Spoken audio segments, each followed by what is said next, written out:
பாட ஆரம்பிக்கிறதுக்கு முன்னாடி நம்ம துவா ஒதுக்கலாம். ரப்பி ஷ்ரஹ்லி சத்ரி வயஸ்ஸிர்லி அம்ரி வஹ்லுல் உக்தம் மின் லிசானி யஃப்கஹு கௌலி. ரப்பி ஸித்னி இல்மா ரப்பி ஸித்னி இல்மா ரப்பி ஸித்னி இல்மா. மாதவிடாய் கால சட்டங்கள். மாதவிடாய் காலத்தில் நம்ம என்னென்னலாம் பண்ணக்கூடாது அப்படின்னு சொன்னால், தொழுகிறது கூடாது, அப்புறம் வந்து நோன்பு வைக்கக்கூடாது. சரிங்களா? இப்போ நோன்பை நம்ம விட்டுட்டோம் அப்படின்னு சொன்னால் பின்னாடி கலா செய்யணும். ஆனால் தொழுகை நம்ம அந்த டயத்தில் ஹயலுடைய காலத்தில் நம்ம விட்டுட்டோம் அப்படின்னு சொன்னால் நம்ம வந்து கலா செய்யணும்னு அவசியம் இல்லை.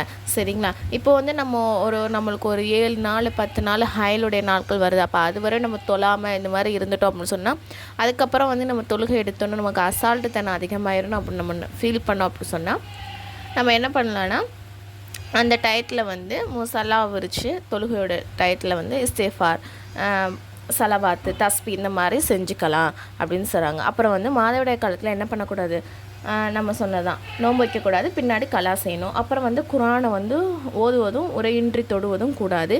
அப்புறம் வந்து காபா வந்து தவாஃப் வலம் வரக்கூடாது. சுன்னத்தான துவாக்கள்லாம் ஓதிக்கலாம். ஆனால் குரானில் கூறப்பட்டுள்ள துவாக்களை வந்து துவா என்ற அடிப்படையில் ஓதுறது கூடும். உதாரணமாக ரப்பனா ஆத்தினா, ஆயத்துல் குஷி இந்த மாதிரி. அதுக்கப்புறம் வந்து உடலுறவுக்குள்ள வந்து ஹராம் அந்த மாதிரி டயத்தில். அப்புறம் வந்து மார்க்க புத்தகத்தை வந்து படிக்கிறது கூடும். ஆனால் குரானோட ஆயத்து வந்துச்சு அப்படின்னு சொன்னால் அதை தொடுறதும் ஓதுவதும் கூடாது. அப்புறம் வந்து அந்த மாதவிடாய் பெண்ணுடைய உமிழ் நீர், வேர்வை இதெல்லாம் என்னது சுத்தமானதான். அவங்க குடிக்கிற தட்டில் நம்ம குடிக்கலாம், சாப்பிட்ற தட்டிலையும் நம்மளும் சாப்பிட்டுக்கலாம். சரிங்களா? ஏன்னா இப்போ மற்ற சில பேர்லாம் என்ன பண்ணுவாங்கன்னா அவங்கள ஃபுல்லாக ஒதுக்கி வச்சுருவாங்க. அவங்க யூஸ் பண்ணது எதுவுமே யூஸ் பண்ண மாட்டாங்க. அதனால தான் இதை வந்து சொல்கிறாங்க.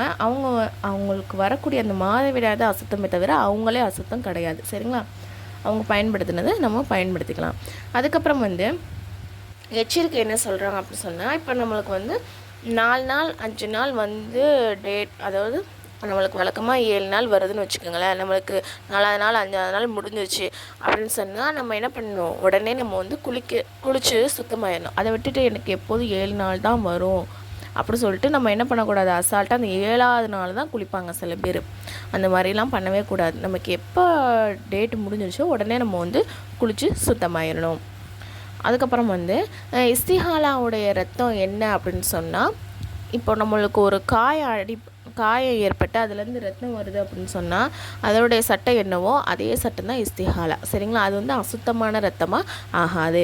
அதுக்கப்புறம் வந்து இந்த பாடத்தோடைய கொஸ்டின் வந்து மாதவிடாய் காலத்தின் தொழுகையின் சட்டம் என்ன, மாதவிடாய் காலத்தின் குர்ஆனில் துஆக்களை ஓதுவதன் சட்டம் என்ன, மாதவிடாய் காலத்தின் பெண்ணின் உமிழ்நீர் வேர்வையின் சட்டம் என்ன, இஸ்திஹாலாவின் சட்டம் என்ன.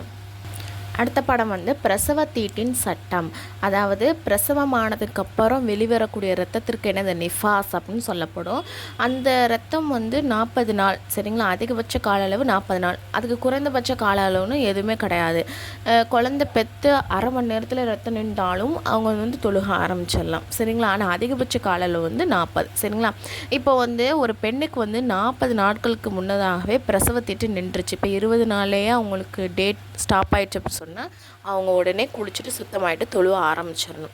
சரிங்களா? அப்படி அவங்களுக்கு குளிக்கிறது வந்து பாதிப்பை ஏற்படுத்தும் அப்படிங்கிற பட்சத்தில் தயவும் செஞ்சுட்டு தொழுத ஆரம்பிச்சிடணும். சரிங்களா?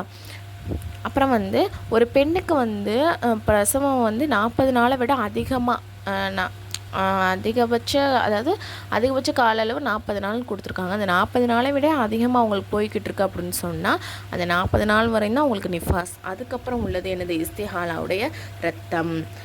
அப்புறம் வந்து மாதவிடாய் ஏற்பட்ட பெண்ணுக்கு என்னென்ன சட்டம் நம்ம முன்னாடி படித்தோமோ அந்த எல்லா சட்டமுமே வந்து பிரசவத்தீட்டு ஏற்பட்ட பெண்ணுக்கும் தான்.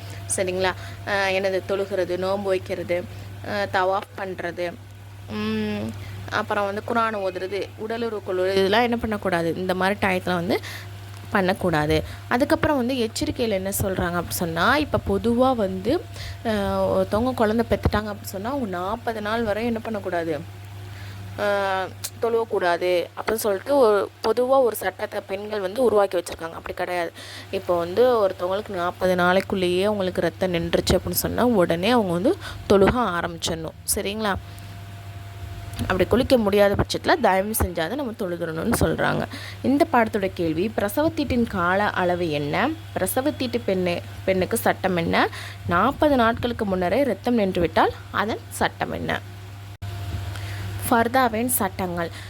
ஒரு அந்நிய ஆணுக்கு முன்னாடி ஒரு பெண்ணு வந்து என்ன பண்ணக்கூடாது, முன்னாடி வருவதோ அவங்கள பார்க்குறதோ பேசுகிறதோ வந்து கூடாது. சரிங்களா? இதான் இஸ்லாமுடைய மார்க்கம் வந்து சொல்லுது. இப்போ வந்து நம்ம அவசிய தேவைக்கு நம்ம வெளியே போகிறோம் அப்படின்னு சொன்னால் நம்மளுடைய உடல் முழுவதும் என்னதை மறைச்சி தான் போகணும். அப்போ வந்து ஃபர்தாவுடைய 2 தரங்கள் இருக்குது. என்ன அப்படின்னு சொன்னால், பெண் வந்து அவளுடைய வீட்டிலேயே இருக்கணும், தேவையில்லாமல் வெளியே போகக்கூடாது. அல்லாஹ் சொல்கிறான், பெண்களே நீங்கள் உங்கள் வீடுகளிலே இருங்க. மேலும் மடமை காலத்தின் பெண்கள் வந்து திரிந்தது போல் என்னது அந்நிய ஆண்களுக்கு தனது அலங்காரத்தை வந்து காட்டிக்கிட்டு தெரியாதீங்க அப்படின்னு அல்லாஹ் தாலா சூரா அல் அஹ்ஸாப்ல சொல்கிறான். அதே நபிசல்லாசன் என்ன சொல்கிறாங்கன்னா, பெண்கள் மறைத்து வைக்கப்பட வேண்டியவங்க தான். ஏனென்றால் ஒரு பெண் வீட்டிலேருந்து வெளியே போகிறா அப்படின்னு சொன்னால் அவளை ஷைத்தான் வந்து பின்தொடர்றான். இன்னும் வந்து ஒரு பெண் வந்து உள் அறையிலே இருக்கும் காலமெல்லாம் அல்லாஹ்வுக்கு மிக நெருக்கமாக அவள் வந்து என்னது இருக்கிறா என்பதில் எந்த சந்தேகமே இல்லை அப்படின்னு சொல்லிட்டு நபி ஸல்லல்லாஹு அலைஹி வஸல்லம் சொல்லியிருக்காங்க. அப்போ வந்து ஒரு பெண் வந்து தேவையில்லாமல் வீட்டை விட்டு வெளியே போகக்கூடாது. அப்படியே அவள் போகிறதா இருந்தாலும் அவள் வந்து உடல் முழுவதும் மறைச்சு தான் அவன் வந்து போகணும். அல்லாஹ் தாலா வந்து சொல்கிறான், நபியே நீங்கள் உங்கள் மனைவிமார்களையும் மகள்களையும் முஸ்லிமான பெண்களையும் அவர்கள் தேவை நிமித்தமாக வீட்டிலிருந்து வெளியே சென்றாங்க அப்படின்னு சொன்னால் தங்கள் முகத்தின் மீது ஷால் அணிந்து கொள்ளுமாறு கூறுங்கள் அப்படின்னு சொல்லிட்டு சூரா அஹ்ஸாப்ல அல்லாஹ் தாலா சொல்கிறான். அப்போ நபிஸல்லல்லாஹு அந்த ஹதீஸை யார் அறிவிக்கிறான்னா உம்மு சல்மா ரலியல்லாஹு அன்ஹா வந்து அறிவிக்கிறாங்க. நானும் மைமுனா அவர்களும் ரசூலுல்லாவோட இருந்தோம். அப்போ வந்து ஒருத்தவங்க கண்ணு தெரியாத ஒரு சஹாபி, அவங்க யாருன்னா உம்மு மக்தூம், அவங்க வந்து வீட்டுக்கு வர்றாங்க. வீட்டுக்கு வரும்போது அவங்களுக்கு தான் கண்ணு தெரியாதே அப்படின்னு சொல்லிட்டு நான் என்ன மறைஞ்சு நிற்காமல் சும்மா அங்கேயே உட்காந்துருந்தேன். அப்போ வந்து ரசூல்லா சொல்கிறாங்க, நீங்கள் போய் மறைஞ்சிக்கங்க 2 பேரும், அதாவது வீட்டுக்குள்ளே போய் இருந்துக்கங்க அப்படின்னு சொல்கிறாங்க. அதுக்கு வந்து கேட்குறாங்க, ரசூல்லாட்ட கேள்வி கேட்குறாங்க. அவங்களுக்கு தான் பார்வை தெரியாத, அப்புறம் ஏன் நாங்கள் போய் உள்ளாக்க போய் உட்காந்துக்கணும் அப்படின்னு சொல்லும் போது ரசூல்லா சொல்கிறாங்க, அவங்களுக்கு தான் பார்வை தெரியாது, நீங்கள் பார்க்குறீங்க தானே அப்படின்னு சொல்லிட்டு பதில் வந்து சொல்கிறாங்க. அப்போ வந்து நம்ம என்ன நினைக்கக்கூடாது, அதாவது நம்மளையா பார்க்க போகிறாங்க, நம்ம ஏன் இது பண்ணணும், ஃபர்தா போடணும், நம்ம ஏன் வீட்டுக்குள்ளே இருக்கணும் அப்படின்னு நினைக்கக்கூடாது. யாராவது அந்நிய ஆண்கள் வந்தால் உடனே நம்ம வந்து நம்ம உள்ளாக்க போயிடணும். ஏன்னா நம்ம பார்ப்போம் இல்லையா, நமக்கு கண் இருக்கு இல்லையா, அதனால் நம்மளும் பார்வையை தாழ்த்தணும், பார்க்கக்கூடியவங்களும் பார்வையை தாழ்த்திக்கணும். சரிங்களா? இந்த பாடத்துடைய கேள்வி வந்து ஃபர்தாவின் முதல் தரம் என்ன, ஃபர்தாவின் 2ஆம் தரம் என்ன, 3வது ஃபர்தாவின் சம்மந்தமாக ஒரு ஹதீஸ் கூறுக. இது வந்து ஃப்ரீ முஅல்லமா கோர்ஸ். இதில் வந்து நான் சேரன்னு விருப்பம் உள்ளவங்க, அதாவது ஒன்லி லேடிஸ் மட்டும் இதில் வந்து ஜாயின் பண்ணிக்கோங்க. நான் வந்து கீழே டிஸ்கிரிப்ஷனில் வந்து டெலகிராம் குரூப்போடைய லிங்க் வந்து கொடுத்துட்றேன், அதில் வந்து ஜாயின் பண்ணிக்கோங்க. அதில் வந்து டீட்டெயில்ஸ் வந்து இருக்குது.